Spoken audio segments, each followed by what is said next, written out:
Well, what's the crack, everybody? How are you getting on?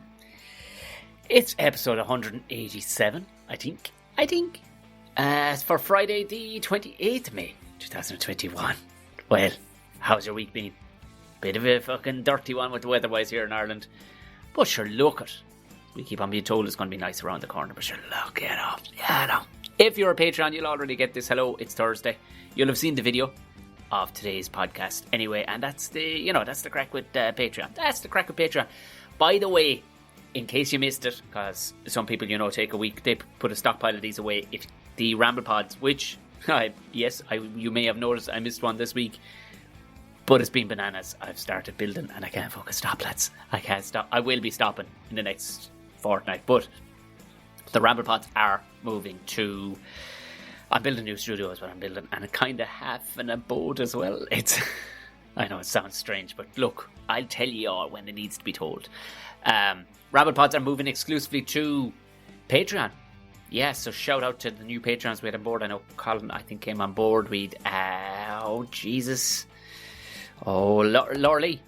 new Patreon, welcome on board. So, and I think there was one more, and I'm sorry, but the opportunity to say hello will be on a live Royal Ramble that we're going to do, not this Sunday, but next Sunday. Don't worry, I'll be talking to you before then, but I'll post it all over my social media.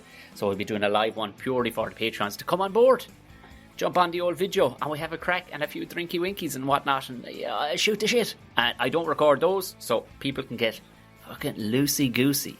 It's just a nice way to bond with the Patrons. Also, there is, of course, the merch shop. You know the crack there. If you want to buy some stuff with the logos on it, smashing. Thank you very much, everybody who's getting in contact with the Tom and Jerry show. We have been pumping out bonus episodes with celebrity guests who've had worst gigs ever. So people are loving the Tom and Jerry show. We're plowing on. We're going to get 8 episodes out, and we've already the plans in place for a very different next season. So don't worry, I know a few people were going, what the fuck? People love the Tom and Jerry show, in fairness. So, but don't worry, there won't be a long gap between the two. But we will. Very different format for the next one. Just cause keeping things fresh. You know what I mean? I think that's all I have to say about fucking housekeeping and all the rest of it. I'm going to get out of the way and introduce today's guest. Today's guest is a powerfully funny human. Anytime we ran into each other, we just clicked. Just got on lovely. You know what I mean? Just one of them excellent people. And needless to say, if you're a fan of the Scottish accent, I'd get out the wet floor signs, because this man is like pouring honey in your ear. If that's actually a nice thing. But you know what I mean? The way they say, anyway. Everybody, sit back and enjoy the fantastic Christopher Macarthur-Boyd.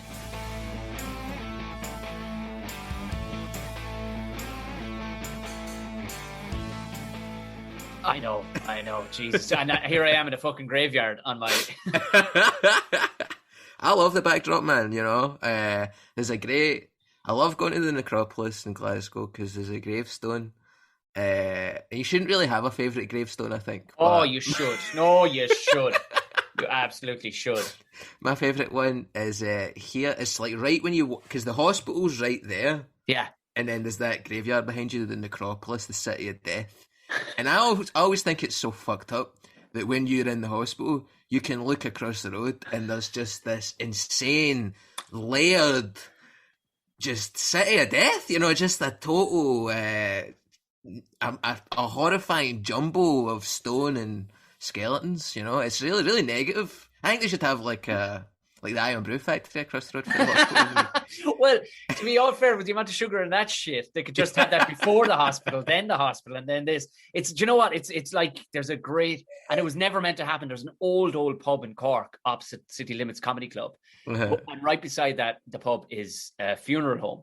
Right. But the name of the pub it's an Irish name, Shin A. It's 2 words, Shin A, which means that's fucking it.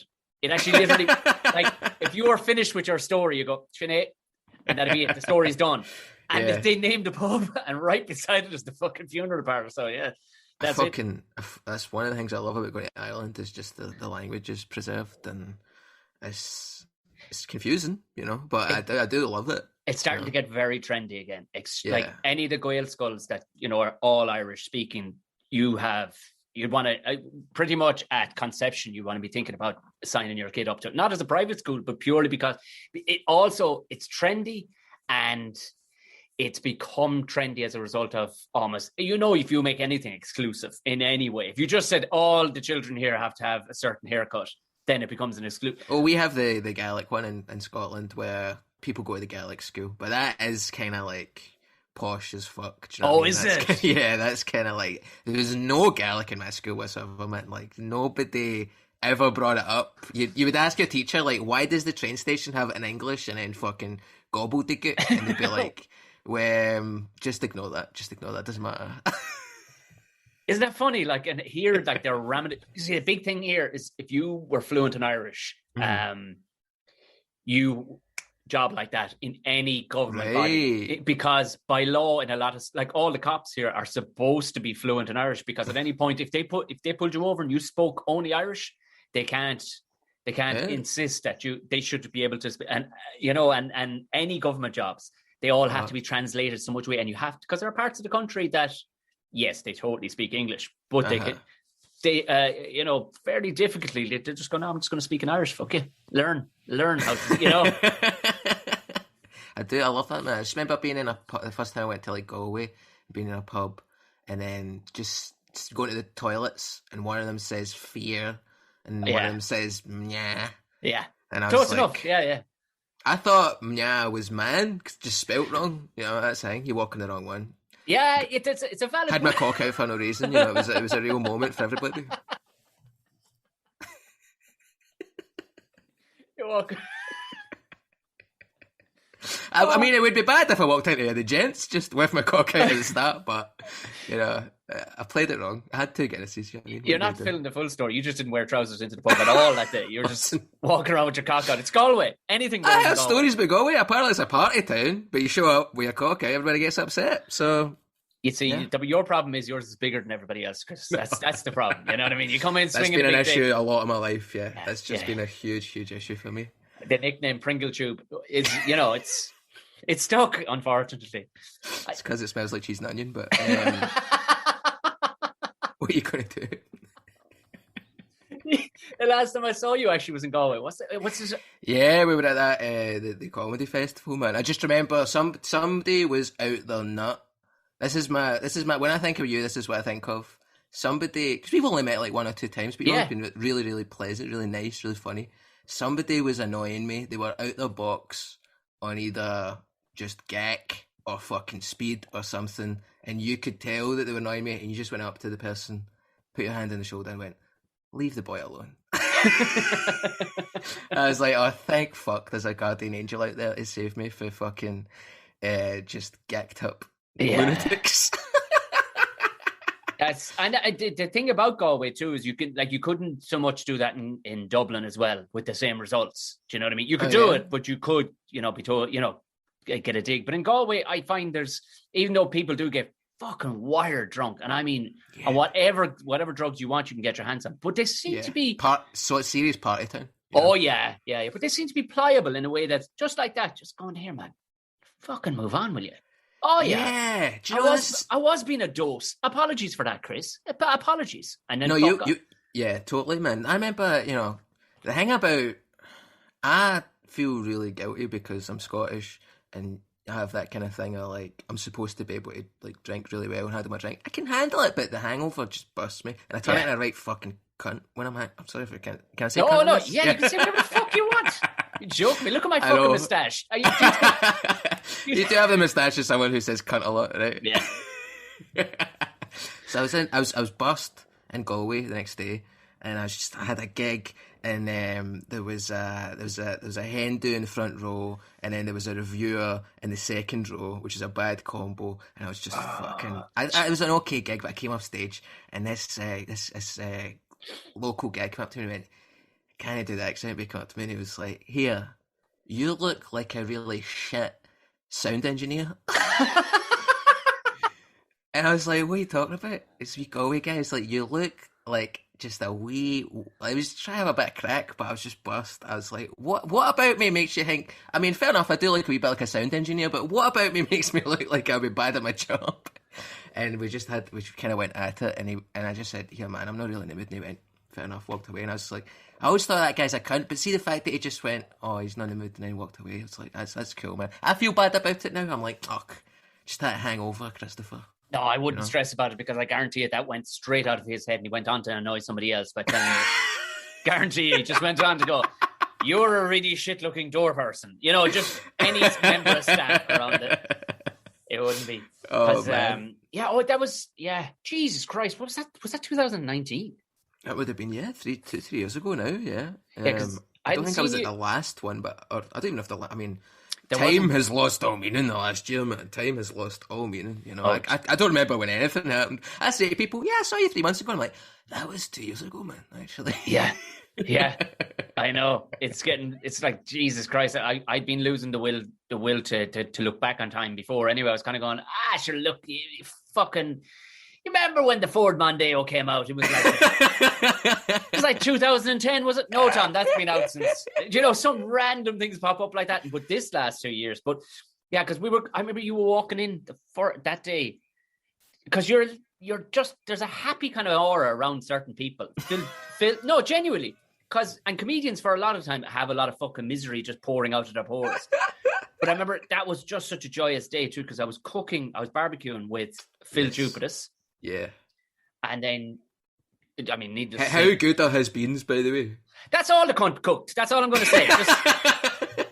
I just have to draw that down right here, because the amount of people were just going, "Phil, lovely ribs." I'm like, fucking Phil's ribs. Like, Tom's fucking ribs. Yes, granted it's Phil Jupitus, but in fairness, by the way, I don't want to act like I'm eating Phil Jupitus' beans all the time. Do you know what I mean? I don't want to act like this has happened more than once in my life. I don't want to be like, yeah, I'm the type of guy where I eat Phil Jupitus' beans. That was a one-time only thing, but they were fucking class. So was your stuff, but...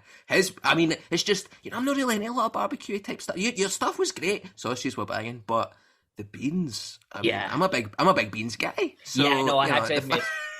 But to be fair, Chris, he was working on it for 3 fucking hours. That's... if you can't turn something up out of beans for spending 3 hours standing over him, then, 100%. I'm not dissing the guy's beans. They were good fucking beans. They were class beans. But, because we were trying to think for... Poor old Todd was on the way, and he's all sorts of deficiencies when it comes to food. And you came in with Todd as well. And I'd gotten him gluten-free sausage. He goes, "Oh no, I'm okay with gluten at the moment." It was some other fucking thing that was wrong with him. You can eat the fucking cardboard box that came in, Shane. I don't give a shit at this. That's the thing. It was just, I think you were kind of getting to the point of me being like, a dead kind of happy, auraed person. But I think about that breakfast, and it was that day I was hungover, and I just think I was just so fucking like, oh shit, I'm going to go to this thing, won't know anybody, I'll sit down, nobody will talk to me. But it's just one of the things where you go and there's nice beans and there's nice ribs and your pals are there and you sit down, everyone's cool. Everybody fucking feels like that, you know what I mean? So, of course they do. And you were probably rotten inside with the beer as well, were you? the fear just fucking had me, man. Yeah, you could literally be going to Disneyland and going, "I'd say I'm going to get killed. I'm going to be killed in this place." Mickey is going to fucking choke me to death, and he's wearing the white gloves all the time. They're going to catch him, It's just one of those things. Well, there's any possibility for a second there I was thinking, Shane, Mickey Bartlett, is that who you're talking about? Because Mickey might end up actually choking you to death. Just only by accident. He's a lovely man. I love the Belfast boys, man. They're a good pair. They two are a nice pair, and the whole scene of Belfast. Different, God, I talk about it. The listeners their heads will be fucking wrecked with the amount I talk it up. It would almost bring me to move there to a degree, because now I'd be probably one of the most frequent Southern comedians to go up there, but it's just I fit in very well with the lads because the crack is good. We're all ripping the piss out of each other early doors. It's one of the few places where I get there way earlier than I need to be. That kind of way, because there'll be good old chats and good old fucking just bitching and giving out and giving each other shit. It's always a good vibe. Aye, totally, man. I feel like I would like to move there. I feel like I'm maybe a wee bit too much of a wank because I remember last time I went to Belfast, we had a Nando's where the guys up there with like 9 comedians sitting on a table just like ripping the piss out of each other. But like I think Shane likes me because like the first time we met, we like went scarf shopping together. Yeah, I don't think he could do that with a lot of the other Belfast boys. It's yeah. That's the most Shane Todd thing I've ever fucking heard in my life, actually. Yeah, it's fucking scarf shopping. Yeah. We did go to, what's the fucking Irish version of Primark? What's it called? Pennies. We went to Pennies. So it wasn't like, we weren't going to like fucking yeah, because in my Emporio head Armani scarf shopping. But in my head I was like, I can't think of many places in Belfast that would be dedicated to just selling scarves. Where did you go? I wonder. But obviously, yeah, it's into Pennies for a couple of scarves. Yeah, it's but you, and where are you based? Are you based in Glasgow or London? I'm still based in Glasgow, man. I love it. I mean, I just understand this compulsion for a lot of people to move to London, anywhere like that. I just this is where my friends are. Yeah, no, you know, it makes where my family is. You know, I mean, it has its problems, you know, gigging in Glasgow, but for the most part, you know, I love it. Yeah. I would not. We've actually spoken about it, myself and my wife, and we were saying if there was any other place in the world we would live, it would be Glasgow, because the handful of time now spent months on end or months at it, you know, in Edinburgh and all the rest. But sure, that's it's not a real world where you're spending during the Fringe. That's not a real depiction. It's not a real depiction of any place, let alone Scotland. You know what I mean? It's just bizarre fucking ball of anxiety wandering around. It's a purgatory for August. Yeah, it can be quite a pleasant purgatory sometimes, you know, but it's most of the time. Yeah, it's just a nether realm between heaven and hell. But lovely architecture. Like, to be fair, the architecture's so good. Yeah. Oh, it takes a lot for a Glaswegian to admit that there's anything good about Edinburgh, but the architecture's splendid, and their ice cream game is fucking shit hot. If you like gelato, you like ice cream. Fucking Mary's Milk Bar. Is just on Grassmarket is the best ice cream as far as I'm concerned in the world.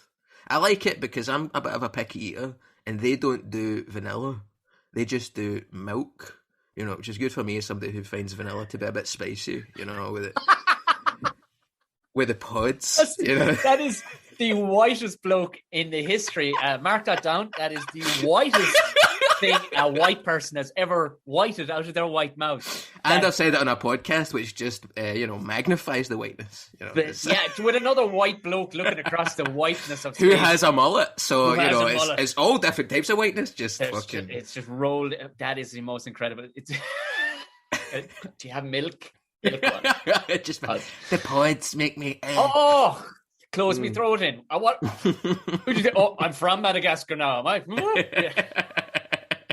Jesus Christ! That's brilliant. But I totally get that, because we've recently moved away from Dublin because the reality came when we were in level 5 or whatever. The levels of fucking this shit, but it came up to level 3, and there was a certain amount of freedom allowed.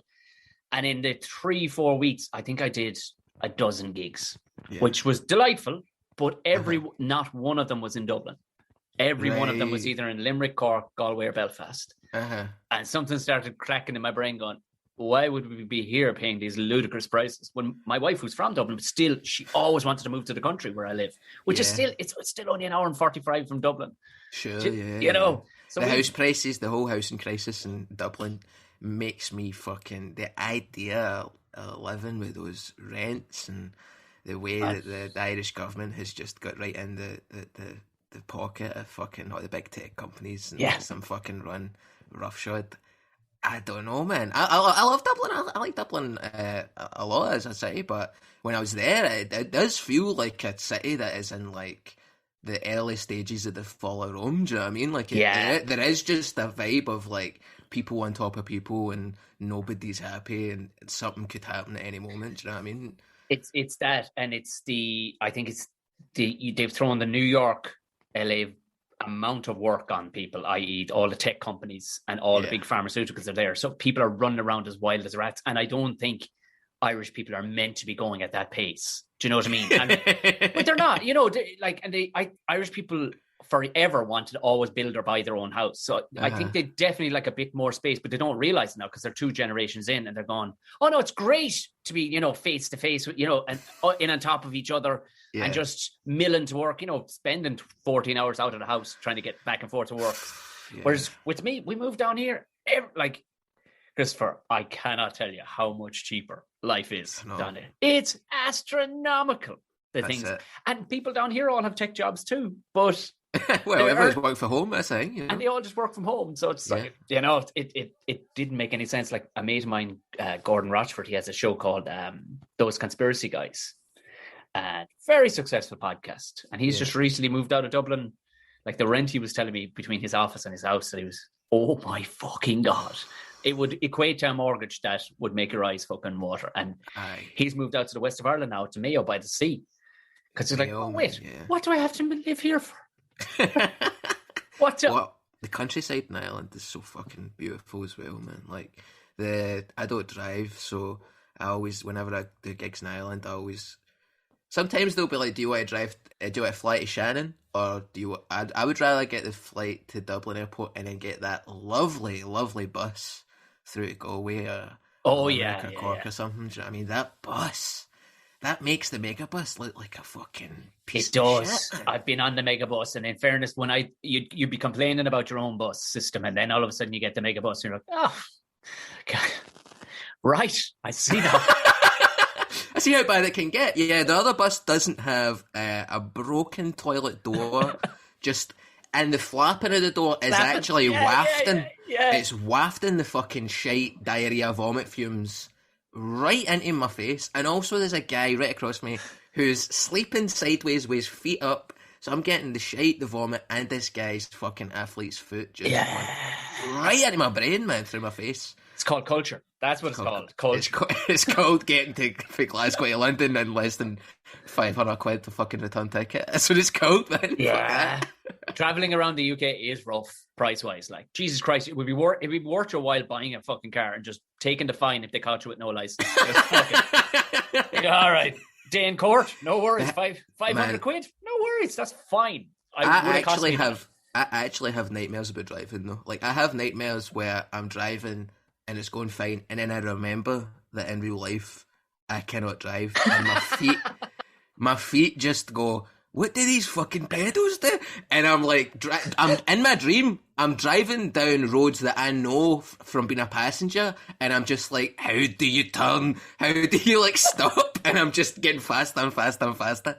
Obviously that is some sign of delirious mental illness, but like, I think I have like ADHD or something, and I've been in the car because like fucking loads of comics have ADHD. I've been in cars where there's been like car accidents and shit, and I've just killed some poor open spot taking up to a fucking a gig in Dumfries. You know, I would just absolutely obliterate this young boy's fucking skull with my horrible nightmare driving. What age are you though? You probably have left it quite late in the day though. I'm 28. Yeah, well, that's not. No, in fairness, that's not too bad. But the fear grows. I know friends who have never driven, and the terror is getting worse and worse every year. So, and I started driving when I was 7. You know, so I'm not. I think it's just like, it's one of the things, right? It's just like, my dad doesn't drive, so I think there's just something in the male psyche. It's like, see, if my dad didn't do it, I don't need to fucking do it. Do you know what I mean? Look, if you can get by, feed yourself, and stay alive, then you don't need. You know, you don't need it. Plus, you live, you know, in Glasgow, so you're fine. You're, you know, it's good. That's the thing, my girlfriend. We live in this fucking shite flat. It was supposed to be a kind of stopgap, but then the world ended, so we're fucking stuck here. Really? And it's like a not a 2-bedroom, 2-room flat. So there's just a living room / kitchen / study, and then there's this bedroom, and then a toilet, and that's it. That's some famine times shit, man. Yeah, man. It is an old fucking. It's one. Do you know when you read about? I don't know if you've read about it, but like there's all these stories in like the People's Palace in Glasgow about a family living in a flat like this, and it's like, oh my god, it was so bad. We need to do a museum about it, and that's when I'm fucking stuck. But a 2-minute walk from like 6 nice parks, and there's a subway, and there's a train station, and a taxi rank a minute away. I fucking love it, but not during the global pandemic. Yeah, it's really positive for when you want to be outside. Yeah, but I haven't left my neighbourhood in a year, so there's no point. But like you were kind of, I don't know, you kind of alluded to Glasgow, you know, having its troubles and stuff. In all the times I've ever been there, I've had nothing but joyous times. I love it, man. I love here, you know. There's almost a realness to it. I equate it a little bit to Limerick for me. In that there's a kind of almost a realness to it, in that there are very, very, you know, there are very well-to-do, wealthy side of Limerick, same as there is in Glasgow. Mm-hmm. But for some reason, the side that got a little bit stabby and knifey, yeah, they're the ones that get all the headlines for some reason. It's crazy. I was terrified. I went to Limerick for a gig once. I was terrified, man. But that's just the media. That's just the media. Yeah. But then I got there and I was like, it's just weird when you're from Glasgow and you get terrified of places, and then you get there and you go, this is so much nicer than this is fucking Stab City. Get to fuck. Yeah. I didn't see one fucking knife the whole time. Raging, only hoping to take a photograph of it. I wanted to see something. You know what I mean? It's like I wanted something exciting to happen. I just went to a very pleasant town, pleasant city, and then I had a nice gig, and then I went home, and it was brilliant. And I wanted something fucking. I know. So you wanted a story to come back with, but instead you just went to a pleasant. Nobody wants to know pleasant shit. Like every time, actually. The only thing I've ever come out of Glasgow kind of gone, Jesus, was I was hanging. It was after doing the stand, and I was going back to the airport, and I was fucking hanging out my hole, and the taxi driver kept on talking, and he sounded like a fucking machine gun when he spoke, like, just a lot of fags as well, a lot of fags, like. Then he started getting real racist. I was like, I don't know what's brought this on, man. And it's only fucking 9:00 in the morning. You didn't even have the mullet at the time, do you know what I mean? So there was no excuse. No white supremacy about me at all. You know what I mean? Nothing. Like, it was... Left my Confederate flag at home. Nothing. But other than that, like the last time I was there, we were over a producer that has given me a lot of employment. Robert C. Kelly is his name. And he has the pantomime here in Limerick. And I basically play myself every year. I don't sing or dance. I just wander on as me. And because I have the same accent as most of the audience, they're all going, that's Tom back. And I host a monthly comedy club for the concert hall as well. Okay. So it's like, there's no fourth wall whatsoever when I walk. I don't know how I'm getting away with it. That's a guy we know, man. That's good. But no singing, no dancing, all these pro dancers and singers that they bring in from around the world, like, and this fucker walks. Do you know why I sing a song? I've attempted, but the thing is, I can kind of sing, but then all of a sudden, somebody who's been in the Phantom of the Opera walks out and goes, you're like, oh, look, thank you. Sure. If you're with fucking actual theatrical people. I was thinking like, when I was in like school stuff, I would always have my own solo song and I liked it, but I was competing against other shite children, do you know what I mean? So these are the cream of the crop that this guy did. But he had me in a one-man play touring Ireland. Oh, and, cool. That they brought it from America. I think it's in a few spots around Europe as well, but they went over to Glasgow for the photo shoot for some reason, and it was the level of lovely people I met. But what I noticed was theatre folk have ridiculously it's the Scottish accent that Americans think. I didn't think it existed, but you know that Scottish accent that almost doesn't sound. It sounds like the thing about what we're actually trying to do here is to create a atmosphere with the photo shoot. So you've came over from Ireland, and that's fantastic. But in actual fact, I fucking hate the cunts, man. But they were lovely to give them all their due. They're very pleasant. There was other people. There was other actors there. I think they were going to be for the Glasgow panto, and they were getting because they had the studio booked out for the day, and they were all lovely people as well. And they were saying theatre-y things to me, and I was totally. And in fairness, the producer Robert stood in. He was like, "Oh no, Tom just knows stand up and like tractors and guns and shit. That's I guess he's been in our panto for 5 years, but he doesn't. Yeah. Tell me, did you ever consider doing Stones in Your Pocket?" And I'm like, "Did I?" Listen, I just say the words they tell me to say. That's it. Yeah, I didn't study Brecht, you cunt. So. Yeah. Did you study, what did you study in college? Oh, journalism. I was hoping you were going to say sound technology. I studied journalism for 9 months, and then I dropped out. Then I done it again for 9 months, and then I dropped out again. They just kept making me learn shit that had the college course wanted me to do fucking like shorthand, and I'm like, for fuck's sake! I have a recorder on my phone. All right, literally, I can just press that. Bang. Shortest hand possible. No hands. No hands. How's that? I have no hands to use.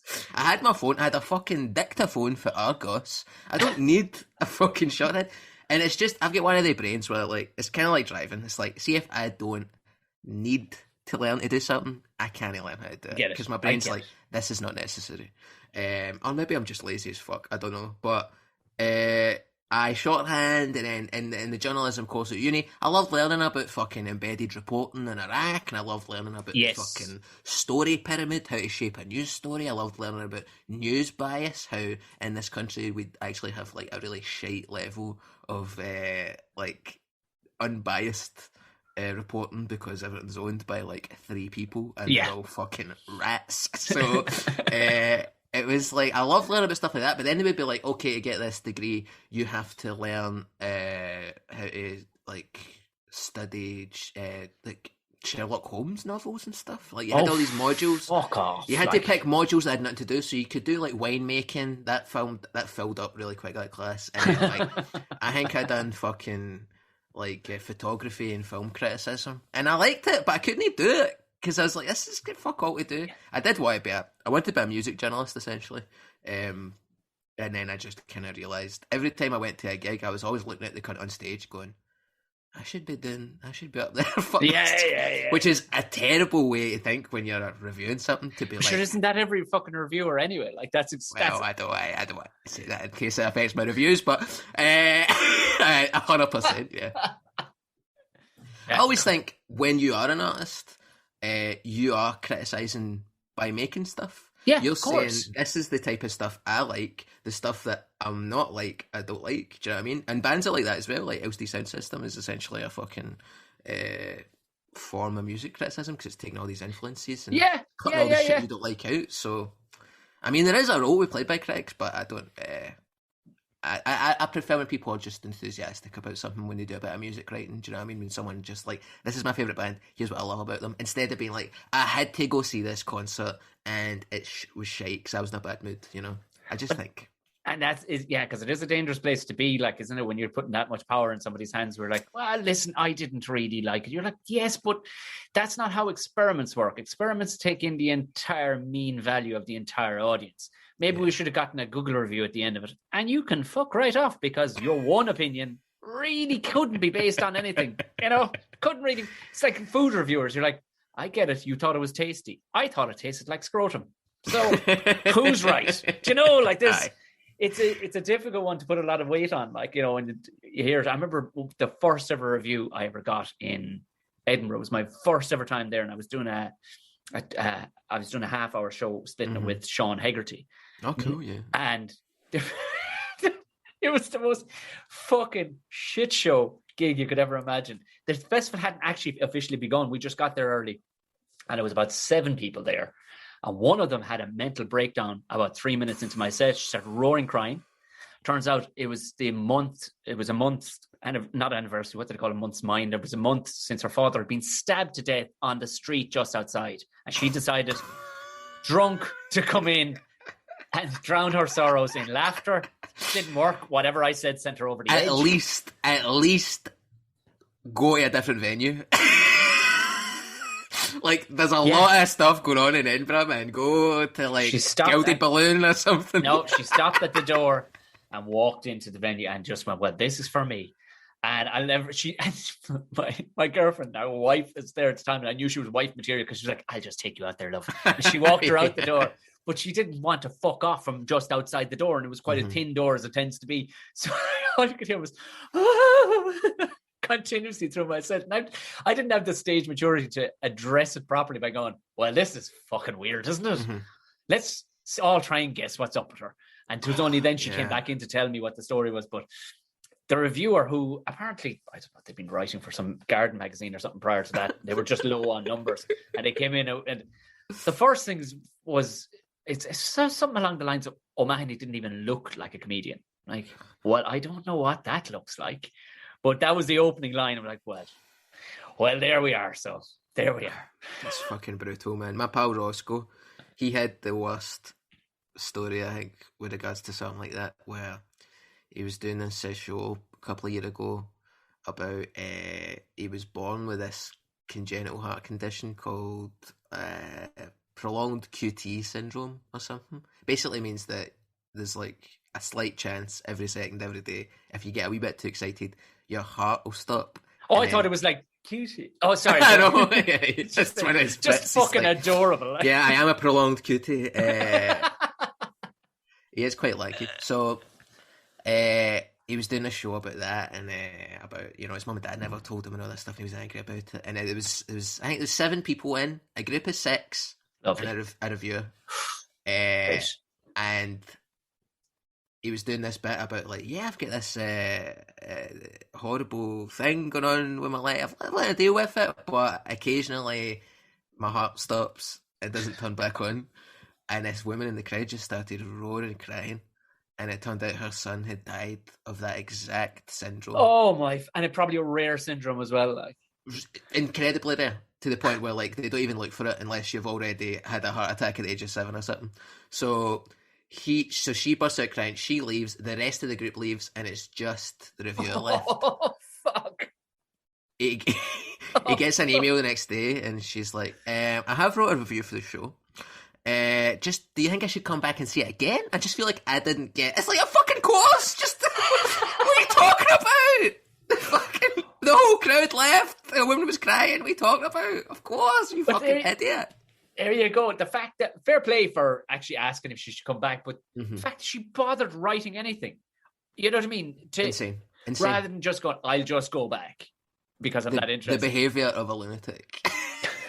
and the thing is, right, it's like, you can't go, right, these don't matter unless you also go, my good reviews don't matter as well. Of course, and I do think that sometimes I've had, feels bad saying it, but like I think I got a really, I don't want to brag, I had a really good review one time. I had a good show once, had a really good review, and I read it, and I just kept rereading it. I was like, oh my god, this guy fucking gets me, man. This guy completely understands what I'm going for. All my influences, every theme I was pushing in, he was taking it back. Great. And then I looked up what else he had wrote. That was his second ever article. His first article was about like the 6 best guns you can get in the game Halo 3, I think. It was like, the shotgun's got a great spread. Obviously, recoil can kind of throw off your aiming. And I was like, oh, okay. I think it's maybe the first stand-up show he's ever seen. The guy's just like, the guy was on stage telling jokes. I mean, this was fucking completely what everybody wanted, But obviously, on your poster, it just says 5 stars, and you're like, absolutely, yeah. So because you did you win the Breakout Award in 2019? That's misleading. There's like a real breakthrough, which is like the one everybody wants. There's the Breakthrough Edinburgh Award, which is like people plan their whole careers around being able to be good enough, so then they go to Edinburgh with their debut hour that they've done like 7 times over 7 years, and they go, this is the story of my life, and they plan. And then there's the Breakthrough Award, that award can change your life. Do you know what I mean? Right. Like, that is the award where you're like, oh my god, I have went from playing toilets to Mock the Week, right? Yeah. The Breakthrough Award that I won was, there's this guy I know who invented his own awards. Brilliant. Fucking brilliant. Bring the mountain to Muhammad. Fuck that. Fuck that, I love it. It's totally fucking made up. It's basically, the Scottish Comedy Awards is basically an excuse for like everybody, all the comedians in Scotland, to get into one room and like have the fucking inter-clique fucking warfare go off with everybody steaming like, I fucking told you to book me, you never fucking book me once, you can't. Somebody's just like throwing like shots at whiskey in cunts' faces, man. Just everybody's screaming, nobody has trousers. It's like me in Galway, basically. But was there? I mean, surely, bit of God, there was, as a result though of that, things must have. Was there an upturn? No. I mean, nobody. It looks good. That award looks good in like your bio, like, oh my god, breakthrough Scottish Comedy Awards. I'm assuming Scottish Comedy includes the Edinburgh Fringe, But it's just a wee made up thing. Things have been good, but not because. No, I don't think because of that. I think it's more like just luck. And like sitting on trains loads of times, but no, that's a made up award. I should be bullshitting. I should be like, yeah, well, it's very prestigious. A lot of the judges, but no, I'm basically how they do that award is there's this guy called Alan Anderson. And he runs gigs in Australia, and the way they decide who gets nominated is he has a barbecue in Australia, and then 5 people he's brought over sit and go, who was good last year? And they go, well, we were all good. They go, yeah, we were good actually.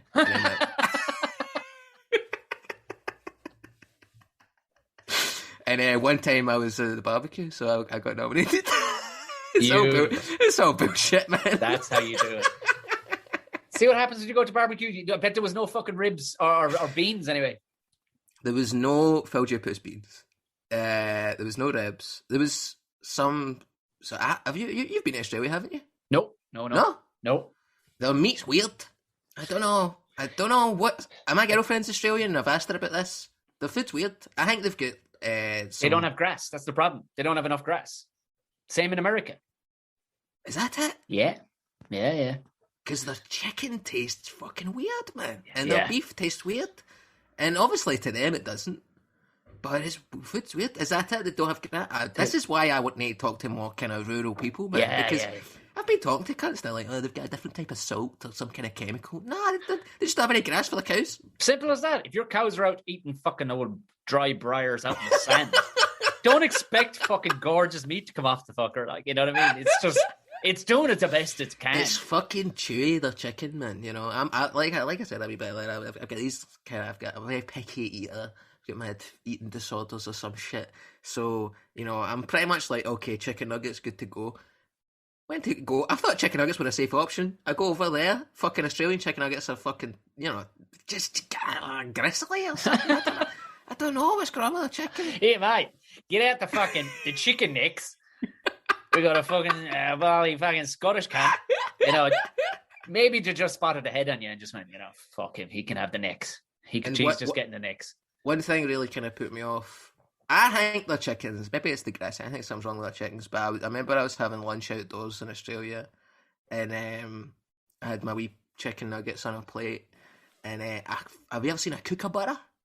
No, I've heard of them. I've heard. Oh my god, I've got quite a big head. Like I've got a big side profile. Yeah, decent sized head. Yeah, protruding occipital bone at the back, aka the fanny buster. It is. Yeah, there is almost a fucking alien-esque fucking vibe going on. Man, those long heads that they found in fucking Egypt. Like just. Did you bind?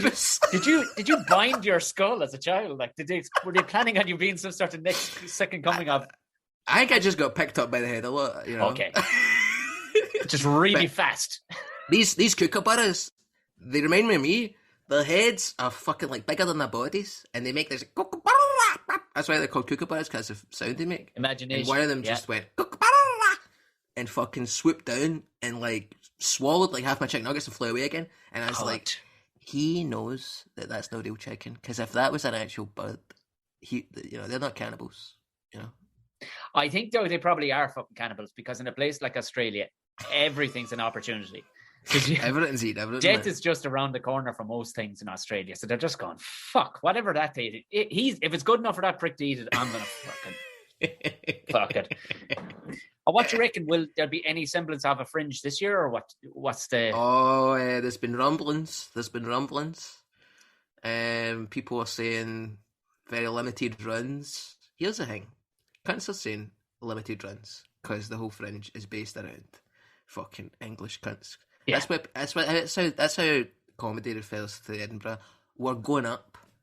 Do you fucking go up, Tom? Do I fucking go up, Tom? No. You come over.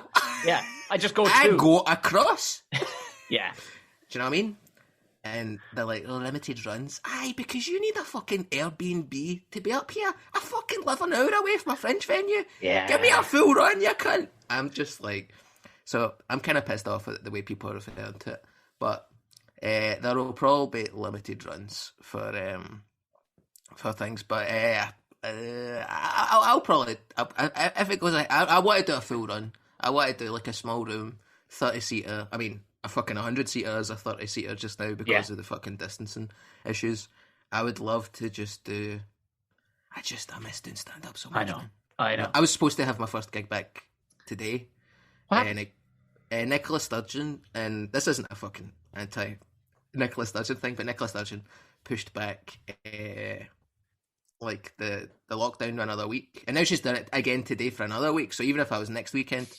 still would have been kind of bust. So Edinburgh can have gigs just now. Monkey Barrel just opened up for the first time. Yeah, I saw that night. Monkey Barrel. Yeah, one of the lads busting through the whatchamacallit through the curtain, and I was like, "Fuck, class! Scotland is open." Oh, not all of Scotland. Glasgow. We had a couple of issues. I don't know why. There's been a couple of.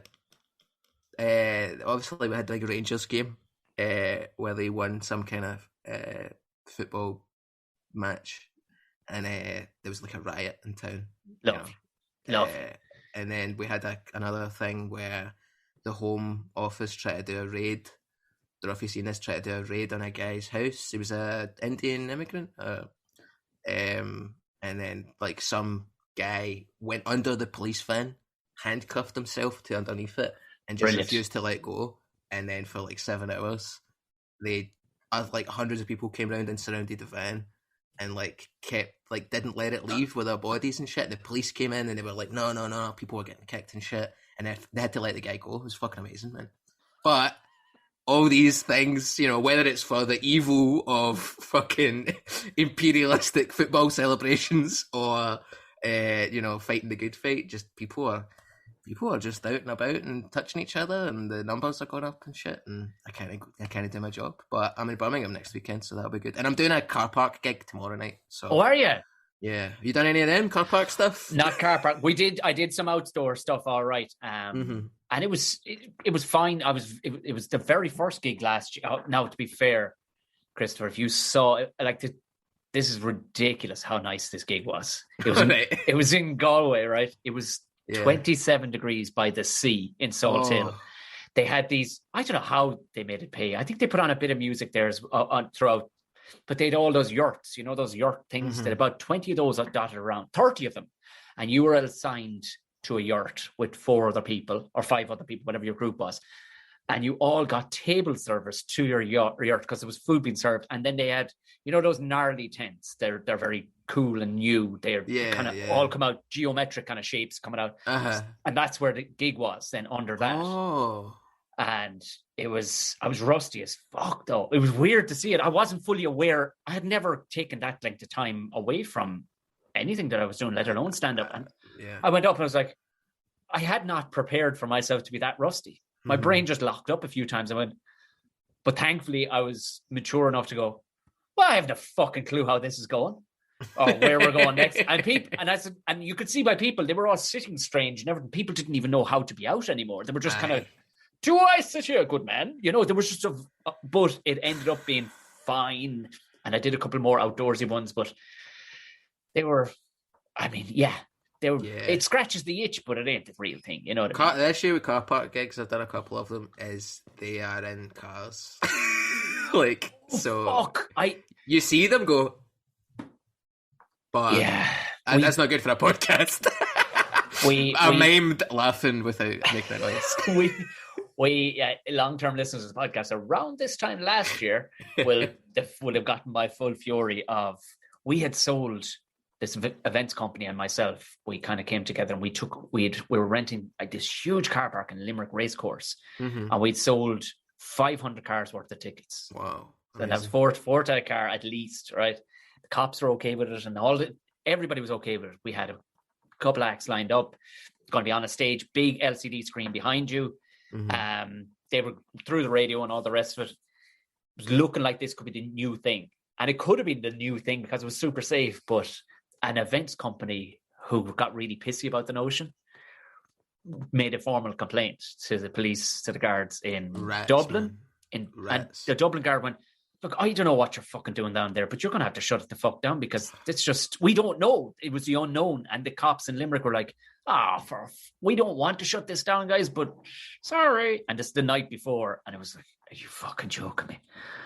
It's just happened over here. Two of my pals are running a kind of beer garden tour for the summer, and another comedian tried to get them shut down. What a cunt. Yeah, and they know who it is, and they've fucking put him on blast, man. Beautiful.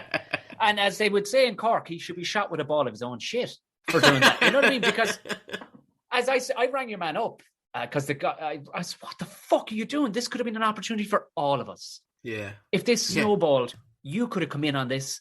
Why not ring me up and go, hey, how can I help? Can I get in on this? He could have done his own fucking Poundland version of it. Do you know what I mean? Or even, it was the unknown for us, so we didn't know if we could even handle it correctly. But at some stage, to stay on side would have been a smart thing. Instead, I'm going to shut it down for everybody now. Make it a formal complaint. You're like, you can't.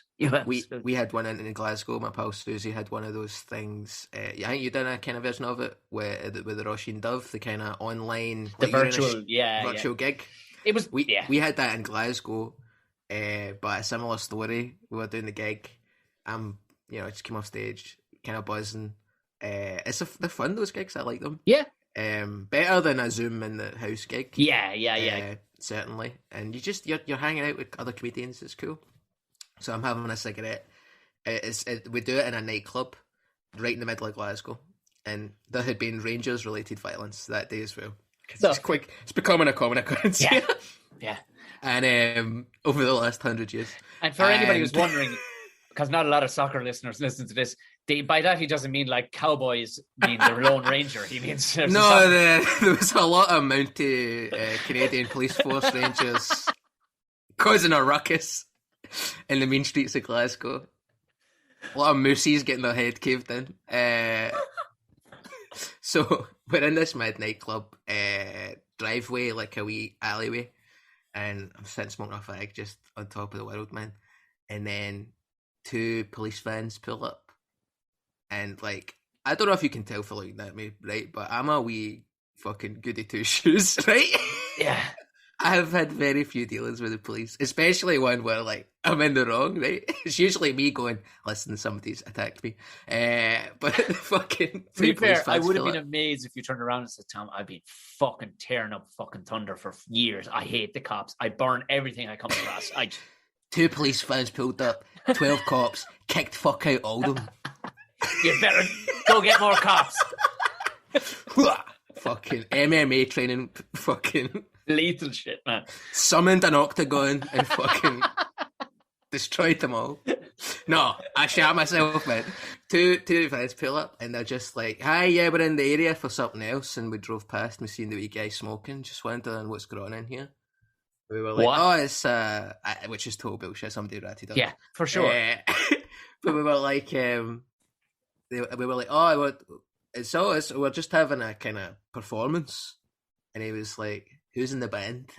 It was like, no, band. But it's one of those things where they thought it was like a 50th birthday that I was like having a fag outside. Oh, okay, right, yeah. But they came. That's what they said anyway. But they came downstairs. Hold on, they mistook you for a 50-year-old woman. That happens a lot, man. I don't know what it is. I think it's just my posture. I think I have the kind of posture of a prawn cracker, so people kind of just assume that I'm old, haggard, and going through the menopause. So, and the fuckers came in. Did they actually raid the place? They raided it. I feel so bad about this. Obviously, I don't know. I was having. I don't know why I'm acting as. I've started 20 times. I don't know why I'm acting as if this is some fucking I don't want to review this on a podcast. I was having a beer. Oh, you mad bastard! And you're not really allowed to do that. But they seen it, but they didn't see anybody drinking it because I was outside smoking, so I'd left it. So they were like, that's all right. But you know what it's like in one of these virtual studios? It's like, as soon as you see the green screens and like the cameras and shit, you're on.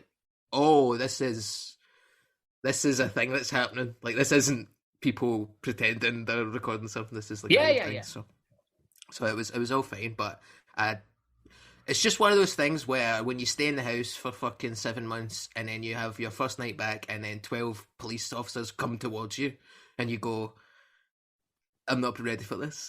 Yeah. And what's the need? It's like, boys, relax. Make a call on this. Have a fucking look. One van, not 2 vans. Just one dude stick his head in. All good, and move on. You know what I mean? It's funny because something popped into my head years ago in Glasgow. I think it was the Stand, and we went for drinks in this very strange club afterwards. It was the latest one. So it was a strange place. Mason's Sleazy's? No, it wasn't. No, it wasn't. It wasn't. Now they were serving cans of fucking, was it white stripe Breakfast? or no stripe? You know the fucking can. Red Stripe. Red Stripe. Oh, so it's trendy. A bit trendy. Okay, yeah. And I'll never forget this. This large, very tall, drag queen started hitting on me. Oh yeah. Oh, just being very, very pleasant. Yeah. And I was like, no, the wife. The missus, she wasn't the wife at the time, but the missus there, she was like, she was chatting with one of the comics. And for some reason, that snapped with it. Or her, I don't know what the identification was, but it just snapped. And what was just the guy's name that was hosting that night? He was there as well, but he just described it as suddenly just turned into this giant attacking swan and just kind of flapped me out the door in this. She was shouting in a Scottish accent. That it was fucking brilliant. But I didn't know, beautiful. Where do you start with a 7-foot person? I don't know where a fight starts. It's like, all right, I guess the knees or your big long swanny neck. I'm not sure. I suppose if you watched, have you ever seen Enter the Dragon? Yes. Where Bruce Lee fights Abdul Jabbar. Yes. He goes for the legs, man. He chops it down, you know. There you go. But he wasn't. Bruce wasn't full of red stripe fucking cans either. And Kareem Abdul-Jabbar is not a 7-foot drag queen, you know. I would like to see that. I'd like to see Kareem Abdul-Jabbar's, you know, RuPaul vibe, but fucking probably would knock it out of the park, I'd imagine. Oh yeah, great cheekbones. And so that's what's coming up next. So hopefully you're in Birmingham next weekend. Birmingham next weekend. I'm just trying to fill up my diary, man. Like even if everything gets cancelled, it's like at least it gives me the peace of mind of looking at it and going, it's like something to look forward to. Do you know what I mean? Yeah. But yeah, it looks like the Fringe will happen in a very small capacity potentially. Hopefully Glasgow doesn't have its lockdown exceed. Apparently Leicester's had the worst lockdown in terms of just total shutdown annihilation in the UK, and then it's Glasgow's right after it, and it's been fucking shite, man. Yeah, they attempted that to, you know, name and shame a city and shut a city down here, but they got the vibe fairly quickly. Shut us all down, or don't shut any of us down, because they would have been, you know, fucking absolute carnage. If you imagine turning around and just saying, yeah, every place is kind of fine, but Cork, sorry, shut it the fuck down. Yeah, do you know what I mean? The rebellious spirit would have just gone fucking crazy. This is what I respect so fucking much about Ireland, is reading about its history and stuff and talk to people. And like I always say this when I'm in Ireland, and when I'm on stage, I'm always like, it's so cool to be in an independent country. To be fair, yous tried harder than we did. You know what I mean? Like, I mean, you'd even got it fucking handed to you on a plate a couple of years back, and it was like, I know. I'll give you. I got a snapshot of the Scottish mind frame. I was in Edinburgh the year of the referendum was coming in. I remember I can't remember what bar I was in. My show was done, and I was meeting with Conor Drum, or was Conor Drum was coming for? Anyway, we're going to have a drink, and I was waiting. I was chatting with this Scottish chap. He was, I don't know, was he a punter or a comedian? I can't remember. We were just chatting away, and I said, "What do you reckon? Must be excited about, you know, a vote for the fucking independence / freedom. You know, paint your faces blue and all that shit." He was like, but fuck, just sounds a lot of work. You know, learning the money, passports. You're like, fuck me. I don't like filling out forms either, but you know, just, I don't know. Yeah, it's yeah. And that was Ireland just has that fucking, do not fuck with this thing. Yeah, I don't know what it's born out. I mean, if you ever, for just to listen to how somebody is embarrassingly good at doing a podcast. There's a podcast called the Irish History Podcast. Right, yeah. Guy Finn Dwyer, and it is fucking brilliant. No, there's too much info in it. Like, it's just fuck. But what you'll find after listening to a bit of it is like, oh, these cunts have been at war forever. Like, apparently, like, the Romans came for a look-see and just went, oh, fuck all that noise. They literally I don't know where they ended up landing. I think they came around and ended up in the West. Uh-huh. And the stories go that even some of the warrior women had filed their teeth down into, and these were just fighting amongst each other, because it was like, there was 4 major kings and then there was smaller kingdoms in amongst each other. They're just constantly just killing each other like fucking crazy. Yeah. So I'm guessing that's where the faction levels come from, where it's like, oh no, we're okay to fuck shit up. It's fine. We will absolutely fuck it up. It can always be built again tomorrow. We will fuck it up right now. Yeah. It's class, man. It's class. So it has been, it's always been, and even we're moving back down here, because there's a gentrification in Dublin now, like, it's like, hey, but moving back down here, where it's still it's very technologically advanced than what I remember, because just people, education, all the rest. But what I do notice is still, there's still very much a staunch, like, you won't be changing this shit. You won't to see this shit around here. You won't be changing this shit. And you won't. It's like, my wife's parents are moving here as well, because they're in Dublin years, but almost everybody belonging to them is either dead or abroad. So they're like, let's fucking move for the hell of it. Yeah. But they were, just one example was outside my house here. They were parked up and they locked the car. Just locked the car. I just smirked. I was like, like, what's so funny? I was like, oh, nobody will rob that car. And I was like, but I said, no, there is no crime. How do you not do? As most of the people around here are gun owners. This is the thing. Yeah. Me included. Totally. Nobody's coming in to rob your car. That's the last thing they would actually ever want, is your car. Because everybody here already has a car. It's fine. If you don't have a car, you die around here. That's because if you wanted to rob it, you would need to take your car there. Yeah. And then you get 2 cars. Yeah. You'd need to bring a pal. Yeah.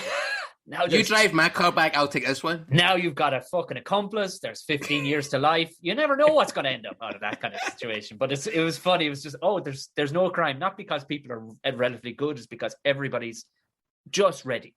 Everybody's ready. backing. Yeah, everybody's backing. I've got so much respect for that rural mentality.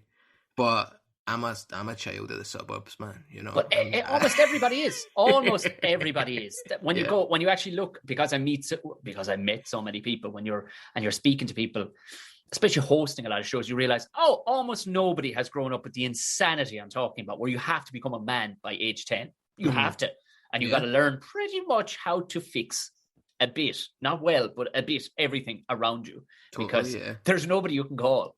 Do you know, like, I respect it so much, but like, I've got a pal. Have you ever spoke to Jim Smith? Yeah.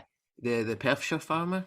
Yeah. I stayed out in his farm once, and just that life. I thought it was like a gimmick. I thought he would go back to his flat and take off the farmer clothes and like, slip into a kimono and have a cigar or something. But no, he's living the actual. It's the real deal, yeah. He has like a sheepdog and like cattle and land and shit. And, yeah, because I think for me, for the longest time, people, because I was living, in the suburbs mostly and in Dublin, but people they had an assumption that I was very rural.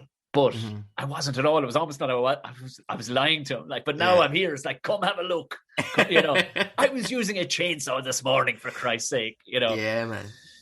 That'd be. I reckon that'd make a good TV show. That Christopher comes to visit Tom. Tom teaches him how to use things like guns, fucking chainsaws. Do you know, I have this kind of streak to me where I'm like, I look at America and stuff, and I go and I look at Scotland's history with guns and stuff, and I've kind of got rid of them, and I go, that's good. But every time I hold a gun, everybody has that. I'm so happy. And I guarantee if I took a photograph, there's a weird thing that happens. The amount of my friends where I get the photograph and I show it to them straight away the first time they hold a gun, or the first time they smell cordite, they call it. It's the explosive. It's the little gunpowder. Yeah. When you smell that, there's a look on everybody's face. And you just show them the photograph back, and it's these crazy gun eyes. It's like they're just It's almost like it's bold and it's dirty and I shouldn't be doing this, but I feel alive. You know what I mean? That's also how I feel about driving a car. Imagine you coming down the motorway just No, but generally we had the thing for me and Roscoe and Ashley Story. We had like a wee TV show, and I said to them, I was like, they wanted to do like a driving task in it, and I said I can't drive, and they said no. Was that up for it? Was that the one up you for did? it? Yeah. So on BBC Scotland, and they were like, no, we can go to private land. We'll go to a race course, and we'll give you a car, and it's legal. And see the first, I mean, I must have been, 2 years ago, so I was like 26, put my hands in the wheel, see the first time I went, yeah. Fucking, it felt like the Reckies or something, man. The like veins opened up. Yeah. But I don't know what it says about me, I just had the fucking insane compulsion to just fucking like go down a hill and like smash into a wall or something. I don't know. It's just that. Yeah, because I'm such a fucking lunatic. But that's you see, you're only experiencing that now. I was 7 when I experienced that for the first time. Foot to the floor, psycho. But that'll never leave you. That'll never. And I think you should fulfill that. You should fulfill that. I used to teach people how to race Ferraris. Oh, yeah. What? Yeah. In a previous. Is that your job? No. But yeah, it used to be my job. Used to do it. Yeah. Used to train people to race on tracks and on the road as well, like, but mostly like on Formula track. One or like sports cars? Sports cars, like Ferraris and Lamborghinis. Yeah, so, but it was. I was in an old lady's car that she was getting rid of because it wasn't working, and I was getting the fucking hard on for fucking revving the engine. You gotta start. Never somewhere. mind a Ferrari. I was in a Vauxhall Vextra or some shit, man. You gotta start somewhere, Chris. I just can't trust myself. I can't trust myself with guns or cars and stuff because I know that I'll turn into a fucking. I get it. Maniac, man. Yeah. You know, like I'm even looking at you with that can of Iron Brew. I can't have that in the house because I want all the Iron Brew. Then, do you know what I mean? And that's just how I drink about 6 cans a day, man. I'm just. But I want to come over, fly over, and take all yours as well. I just turned into. I want it all. This fucking greedy, capitalistic fucking monster. With it's the things. So I do have to be mean to myself, like, you know. So I totally get that. Yeah, I get it. I have no self-control, so what I do is I just don't do anything. No, it's like gambling, for instance, right? Like, oh yeah, I love hanging out in casinos, right? Love hanging out in casinos. One time, this was like the 5th time I was in a casino. Went up and I bought chips for the first time. £10 worth of poker chips. Regardless. And I wandered around for 20 minutes and I just cashed them back in. Yeah, I get it. Because I was totally like, I will ruin my life if I do this once. I was in Vegas for a week and a load of the boys were down at the tables all night. And literally every time I walked out, I just had my hand by the side of my face going, don't look, and just get onto the street as fast as possible because I know exactly that what'll happen. Yeah. I would be, where did we meet? Was it Backyard Comedy in London? I think that was the first time. Yeah, it was Backyard Comedy. That was the only time I've ever gigged there. Places made of pallets. Place made of, I don't know what that was about. Yeah, place made of pallets. And you were brand new. This is weird because you gig in London and you know, some people are really cunty. So when you meet somebody nice, you're like, oh, cool.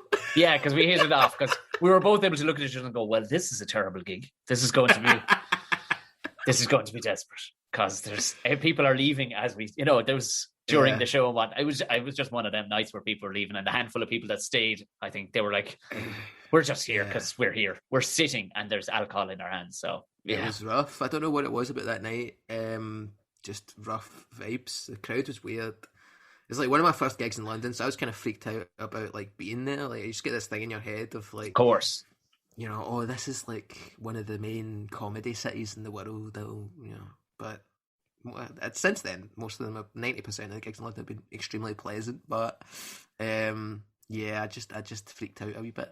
Yeah, I think the people were, if I remember correctly, I'd had a bit of a mental breakdown at that stage because I was watching this unfold, and then I went, oh, because a few people had pulled up short, and I remember the chap who was hosting went, "Can you do an extra?" I went, "Okay, all right." But that afforded me the opportunity to kind of sit down with him a bit and go, "Look." Do any of us really want to be here? Kind of a moment. Let's all get on together and let's try and enjoy ourselves among the pallets, you know. You have that, yeah. You had that kind of thing of, you know, it's that way when you just before you see someone actually perform, I don't know if you feel this way. I mean, I try not to do it because it's not a very nice thing to do, but I always feel like until you see someone up on stage, like you only see them for like 2 seconds, but you kind of keep people like that. I liked you because I just kind of I had a sense of you, but I've been burned before when I've liked people. I get you. And then I've seen their act, you know, and then I went, oh, now I have a friend I don't like. But I liked your vibe, and then I seen you, and I was like, okay, this guy's rocking. But you just have that kind of thing on stage of just like, what's Dr. Pepper? What's the worst that can happen? Shall we? And that's in those situations, because I've done so many hell gigs, and I developed in a situation, kind of not a style, but almost a method of saying, look, it'll be all right. Yeah. Sit down, relax. I'm going to tell the funnies now for a little bit, and then we can all go home and have a nice cup of tea. How's that? You know, man. And then people seem to kind of go, oh, fine. You know, because I think sometimes if people are on edge in the audience because they're going, I don't know why I'm on edge. And, you know, and sometimes that just needs to be pointed out, I think. It's like, look, this is a bizarre scenario. I get it.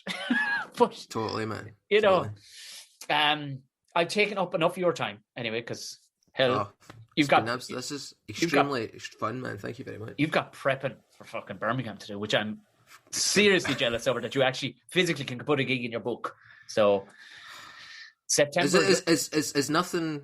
No, really. No. Yeah, it's all rosy in the garden, but the performing arts is being completely left and forgotten behind. So have you had any support? Very little. That sucks, man. I mean, as financially as we've been, ticked over, but the actual theatres and I don't know what way they were able to apply for grants and stuff. Now there is that university I was telling you about. Yeah. Thankfully they came on. They went, we're starting back up the comedy club regardless. If we can only put 2 people in, we're fucking starting it. So that's amazing. Can you put these? You know, they said the earliest we can look at is really September. Yeah. Because again, they don't know if that's going to turn around and go, sorry, get back in your box. Aye, but I'll. It's fucked, man, just thinking about it. But I'm so excited. Do you know what I mean? Yeah, like, I get it. I'm even excited on your behalf. I'll probably text you next Friday night. When is it? Next Friday or next Saturday? Friday and Saturday next week. Two of them. Yeah, bastard. All right, I'll text you after both, and I want a voice note telling me exactly how it was. I'll give you the goss, man. No worries. Thanks for having me on Buckshot, man. I appreciate it. Beautiful bastard. I'll put your Twitter is probably you're very, very like that's the only place I seem to see an awful lot of your writings anyway is on Twitter. At Macarthur-Boyd. I hate Facebook, man. Facebook's fucking shit, man. It's fucked. That's for your. It's for nanas. That's what Facebook is for. Nanas it's for your nana. Nazis, man. Nanas and Nazis. Nana fucking Nazis. Simple as that. We all have one. We all have one. Come on now. We all have 100%. One. But yeah, get me on Twitter at Macarthur-Boyd. Get me on fucking Instagram, Macarthur.Boyd, because my dad took Macarthur-Boyd and refuses to give me my brand. And I have a podcast called Enjoy an Album, so if you like the sound of my fucking horrible gravelly voice, no, you won't. People, they get very excited. My listeners get very excited for various accents that don't sound anything like mine, because they're like, we can tolerate you, Tom, but you know, Jesus Christ. Christopher, you absolute legend. Thank you so much. No worries, mate. Cheers. Thank you very much, Chris. What an absolute fucking diamond. So keep your ears peeled and your eyes flapped. Whatever, I don't know what you're supposed to do with either one, but if you are in the greater London area, wherever Chris will be performing, and he may be back in Galway again, so you know, Jesus Christ almighty, please God. Thank you all very much for listening. Thank you all very much for being part of the show and sharing it with everybody. You know the crack with Patreon. You're going to benefit massively and also support the show. As well as that, people have bought the merch. Send me on those pictures. I need to see it. Yes, top comment went to Gaz Wilson a couple of weeks ago for, I think, the 300 upload. He sent on he got the t-shirt in days. It was class. No long waits anymore. So he got the t-shirts in days. He was delighted. So keep the comments coming. When we hit the 200 mark, there will, of course, be a prize for top comments. Whatever platform you're able to listen to, you know what I mean, or able to actually write it on. If you're not able to write on whatever platform, go ahead, take a screen grab, write something cool. You're going to hat. That's the way we'll do it. Other than that, everybody, go on away, have a lovely weekend. And I'll talk to you again on Tuesday. Actually, Tom and Jerry show Monday. Good luck, thanks, goodbye, God bless. See you.